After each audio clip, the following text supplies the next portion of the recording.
যোগের আদিকর্তা বা সৃষ্টিকর্তা হিসাবে ধরা হয় দেবাদিদেব মহাদেব শিবকে। উনি হচ্ছেন যোগের সৃষ্টিকর্তা। তিনি প্রথম যোগ শিখিয়েছিলেন দেবী পার্বতীকে এক সমুদ্রের ধারে। দেখবে তোমরা শিব যে আসনে বসে আছেন, যেভাবে বসছেন প্রত্যেকটা যোগাসনের ভঙ্গিমায় বসছেন, দাঁড়িয়েছেনও যোগাসন ভঙ্গিমায়, শিব সংহিতা বলা হয়। এখন আমরা যে যোগটা করছি এটা আজ থেকে প্রায় 6500 বছর আগে মুনি ঋষিরা প্রথম যোগ সৃষ্টি করেছিলেন আমাদের প্রাচীন ভারতবর্ষে। এই যোগ কথাটি সংস্কৃত যুজ ধাতু থেকে এসছে। যোগ কথাটি সংস্কৃত যুজ ধাতু থেকে। তার অর্থ কি না যুক্ত হওয়া, মনের সাথে শরীরের, আত্মার সাথে পরমাত্মার মিলনকে বলা হচ্ছে যোগ। মহর্ষি পতঞ্জল যোগদর্শন অনুযায়ী বলা হচ্ছে চিত্তবৃত্তি নিরোধ। যোগ কাকে বলবো? চিত্তবৃত্তি নিরোধ। চিত্ত মানে কি? মন। আর বৃত্তি মানে কি না আমাদের মনের মধ্যে যে ঢেউটা ওঠে, মন যে বিচলিত হয়ে যায়। বৃত্তি হচ্ছে 5 প্রকার: প্রমাণ, বিপর্যয়, বিকল্প, নিদ্রাশ্রিতয়। এই যে মন আমাদের বিচলিত হয়, তাহলে চিত্ত মানে মন আর বৃত্তি মানে ঢেউ। সেই যে বৃত্তিগুলো যে ওঠানামা করে মনটা বিচলিত হচ্ছে, নিরোধ যোগার মাধ্যমে সেটাকে আমরা নিরোধ করব। এটাই হচ্ছে যোগের মূল লক্ষ্য। যোগের মূল লক্ষ্য কী বলা হচ্ছে? মোক্ষ লাভ। সেটা অনেক পরের ব্যাপার। তার আগে আমাদের মনটাকে ঠিক করতে হবে, শরীর ঠিক করতে হবে। শরীর যদি ঠিক থাকে মন ঠিক থাকবে। শরীরম খলু ধর্ম সাধনম। আমাদের এই যে শরীর, এটা হচ্ছে একটা মন্দির। এটাকে আমরা সবসময় পবিত্র রাখব। শরীর যদি ঠিক থাকে তাহলে মন ঠিক থাকবে। মন যদি ভালো থাকে তাহলে বুদ্ধি ভালো থাকবে। বুদ্ধি যদি ভালো থাকে তাহলে আমাদের আয়ু বাড়বে, অসুখ বিসুখ হবে না, সুস্থ সবল নিরোগ শরীরে দীর্ঘদিন যাবৎ বেঁচে থাকতে পারব। নিয়মিত যোগাসন করা উচিত। যোগাসন কখন করা উচিত? সকাল এবং সন্ধ্যায় খালি পেটে। সকালে যদি করি, আগে ঘুম থেকে উঠে খালি পেটে জল খেয়ে ল্যাট্রিন বাথরুম যাব, ল্যাট্রিন বাথরুম করে আসার পরে আসন করব। কিংবা সকালে সময় হলো না, তাহলে যদি সন্ধ্যার সময় করি কিংবা বিকেলে করি, খাওয়া থেকে আসন করার মাঝে যেন 4 ঘন্টা একটা গ্যাপ থাকে মিনিমাম। আসন করার সময় যে জায়গাতে করব সেই জায়গা যেন আলো বাতাস পূর্ণ, অর্থাৎ আলো ঢুকবে, বাতাস ভালোভাবে চলাচল হবে, এই রকম পরিষ্কার পরিচ্ছন্ন জায়গা চাই। উপযুক্ত ঢিলে ঢালা পোশাক পরতে হবে আসন করার সময়। আসন সঠিক গুরুর সামনে করা উচিত। যোগ সব সময় সঠিক গুরুর সামনে করা উচিত। আসন কোনো লোক দেখানি নয়। আসন হচ্ছে আমি আমার শরীর মনটাকে শুদ্ধ রাখার জন্য করব।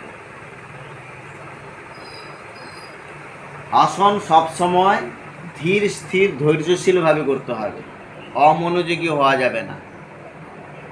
আসন তাদের ক্ষেত্রেই হবে যে সমস্ত নিয়মগুলো কি না, এক হচ্ছে প্রবল উৎসাহ দরকার, পরিমিত আহার, যারা পরিমাণ মতো খায়, পরিমাণ মতো কথা বলে, যাদের ধৈর্য রয়েছে, যাদের সাহস রয়েছে, যাদের মধ্যে সংযম রয়েছে, তাদের ক্ষেত্রেই হবে যোগা।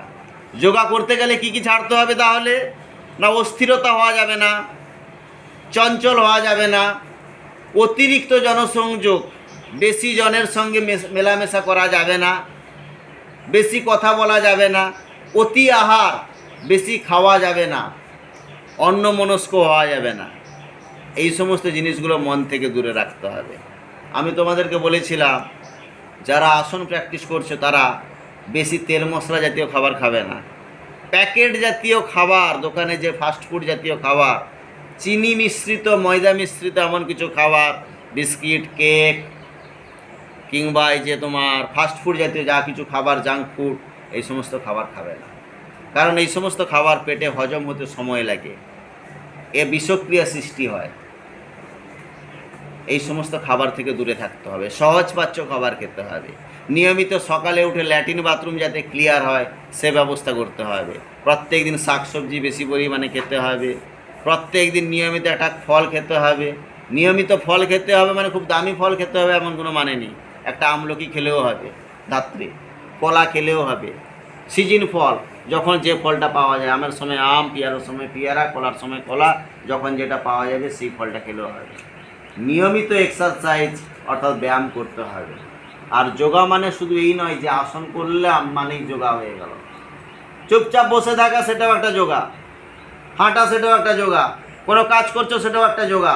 আমাদের ভারতীয় সংস্কৃতি অনুযায়ী 7 প্রকারের যোগা রয়েছে: কর্মযোগ, জ্ঞানযোগ, ভক্তিযোগ, রাজযোগ, হঠযোগ, লয়যোগ, এইভাবে 7 প্রকারের যোগ রয়েছে। আমি যখন কোনো কাজ করছি সেটাও এক ধরনের যোগ, সেটা যদি আমি মন দিয়ে করি সেটাকেও যোগা বলা হয়, সেটাও এক ধরনের যোগ। আমি কোনো কিছু ধরো পুজো করছি, ঠাকুর দেবতার পুজো করছি, যদি মন দিয়ে ভক্তি দিয়ে পুজো করি সেটাও এক ধরনের যোগ, ভক্তি যোগ। রাজযোগ, মনটাকে নিয়ন্ত্রণ করাকে বলা হচ্ছে রাজযোগ। হঠযোগ, হ যুক্ত ঠ সমান হঠযোগ, এগুলো অনেক ব্যাপার, এগুলো তোমরা বুঝতে পারবে না। হঠযোগ স্বামী সাতমারামের লেখা। হ মানে কি, ঠ মানে কি, হ হচ্ছে এটা, ঠ হচ্ছে এটা, অনেক কিছু ব্যাপার আছে, এখন তোমাদের বললে সেগুলো বুঝতে পারবে না। পরবর্তীকালে এই বিষয় নিয়ে যখন পড়বে তখন বুঝতে পারবে। এইটা করলে কি হবে, আমরা যদি আসন করি, প্রাণায়াম করি, মেডিটেশান করি, বর্তমান দৈনন্দিন জীবনযাত্রায় যে সমস্ত অসুখ বিসুখগুলো হচ্ছে, কম গতি সম্পন্ন রোগ, হাইপোকিনেটিক ডিজিজ বলা হচ্ছে, মানুষের মধ্যে মেধাধিক্য, মানুষ মোটা হয়ে যাচ্ছে, ওবেসিটি, চর্বি জমা হচ্ছে, মানুষের ডায়াবেটিস, সুগার হচ্ছে, pressure, thyroid, arthritis, spondylitis, LBP অর্থাৎ লোয়ার ব্যাক পেন, কোমরে ব্যথা, হাঁটু ব্যথা, অ্যাজমা, বিভিন্ন ধরনের সমস্যা দেখা দিচ্ছে। এই সমস্ত সমস্যাগুলোর হাত থেকে রেহাই পাওয়া যাবে এই আসন, প্রাণায়াম, মেডিটেশনের মাধ্যমে। আসন, যোগাসন মানেই যে আসন করতে হবে এমন কোনো মানে নেই। প্রাণায়াম করা যেতে পারে। দেখা যাবে কোনো বয়স্ক ব্যক্তি, উনি আসন করতে পারছেন না, সামনে ঝুঁকতে পারছেন না, পেছনে ঝুঁকতে পারছেন না, উনি প্রাণায়াম করবেন। আসনের থেকেও ভাইটাল জিনিস হচ্ছে প্রাণায়াম। বসে মেডিটেশন করবেন, মনটাকে কন্ট্রোল করবেন, মনটাকে নিয়ন্ত্রণ করবেন। ঠিক আছে।